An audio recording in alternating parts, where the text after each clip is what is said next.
Hey everyone, it's Just History Guy here, and today I'm talking about my personal 5 favorite Persona bad guys.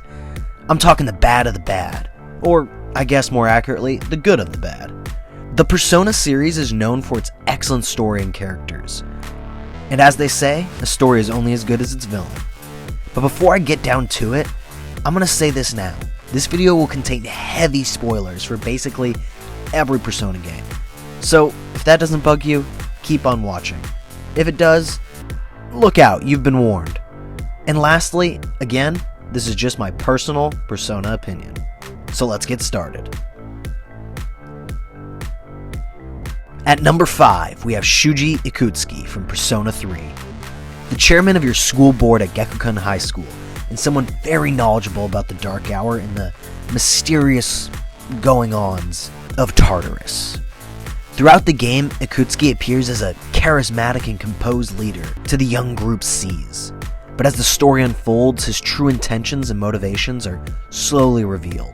You might notice this as a pattern, but for so long, I did not see his betrayal coming. I went from immediately not trusting him, to trusting him, then back again, right before it was revealed. They did a good job with this Persona betrayal, not making it too obvious like a certain pancake guy. Uchitsuki's gravitas as a villain comes from being somewhat of a mentor figure for the group, and finding out he doesn't care for any of them and learning the horrible atrocities he has done behind the scenes really shocks you.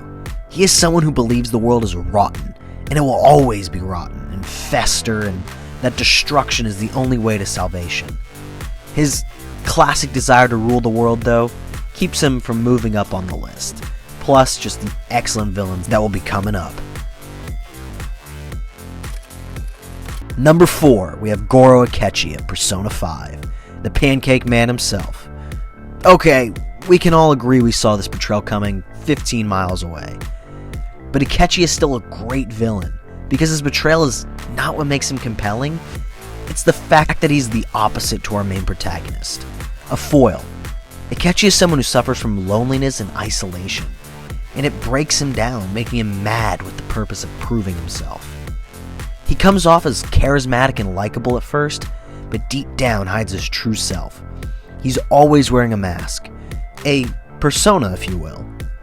And then he has the most amazing boss battle, where he almost exclusively targets the main character.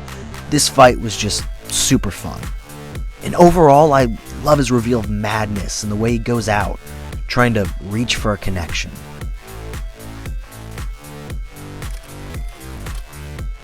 Number 3, the Crawling Chaos, the God of 1,000 forms, the Dweller in Darkness, the Faceless God, the Floating Horror, and many, many other names, but most commonly, Nyarlathotep. Nyarlathotep? I'm gonna be honest with you, I have trouble pronouncing this.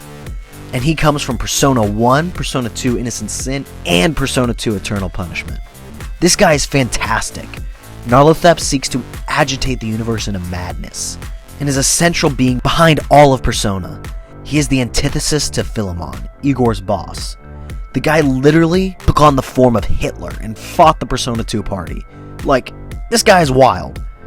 It has also been revealed that the events of Persona 1 were all of his design, to win his cosmic bet with Philemon on the fate of humanity.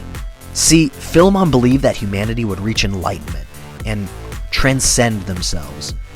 But Nyarlathotep believes that humanity will destroy themselves. This guy is just one more reason to check out the early Persona games. If you haven't got around to them yet, please check them out. Number 2, we have Kamoshida. Now, I have an early video on my channel all about this guy that you can check out. But this guy is an excellent character. Now, before you hit the dislike button, let me explain. Kamoshida is an absolutely evil and reprehensible character. And that's exactly why he's an excellent character. He's exactly what this list was made for. I don't think there's been another JRPG character ever that I have loved to hate this much, where I've been absolutely determined to destroy them. I hated and cared way more about Kamoshida than the main human villain of Persona 5, Shido. And that's with way less screen time. You get so invested in the character's struggles against Kamoshida, he directly affected every main character you had met to this point. His boss battle in dungeon brought a personal feeling to the dungeon. This wasn't just something the party was doing for fun. No, Kamoshida had to go. He was the perfect introduction to Persona 5 and an absolute great start to the game. And finally, number 1, it's Toru Adachi from Persona 4. Now, a lot of you saw this coming, and I was split between putting Kamoshida at the top, but after thinking about it, Adachi still remains my number 1 Persona villain. And as I said before, I actually had no idea he was the main villain. I know, many of you are thinking, what? How? He was so obvious. Well, not to me. I actually got it wrong when guessing who the villain is, and had to restart my save. But let's get into why he's great. You know, sometimes a villain doesn't have to be comically evil, or even very complex with a great emotional backstory that makes you understand how they went down this path. Sometimes a villain is great because he's just scarily, realistically simple. Adachi appears as an unassuming rookie detective that has been sent to the countryside. And when you find out why he's been murdering everyone and what reason he could do this, he laughs. Reason? He doesn't need a reason. He was bored. Reasons? None, really. I could do it, that's all. And it was fun. I guess that's my reason? Adachi doesn't kill because of some long ago child trauma or to rule the world. No. He regrets being sent to the boonies and thinks it's a waste of his talents. He's bored. He craves excitement and challenge. He murders and manipulates everyone just to prove he's the best. The very best that no one ever was. But he is the exact opposite of the party and represents the darkness hidden in everyone. His whole reason for becoming a police officer was so he could carry a gun. Adachi is the greatest Persona villain, and is so memorable as one because his reasoning is so simple and mundane. Adachi could be anyone, and that's why he's terrifying. So with that, I hope you enjoyed the video. Who's your favorite Persona villain? Tell me in the comments below. Please like and subscribe, and have a great day.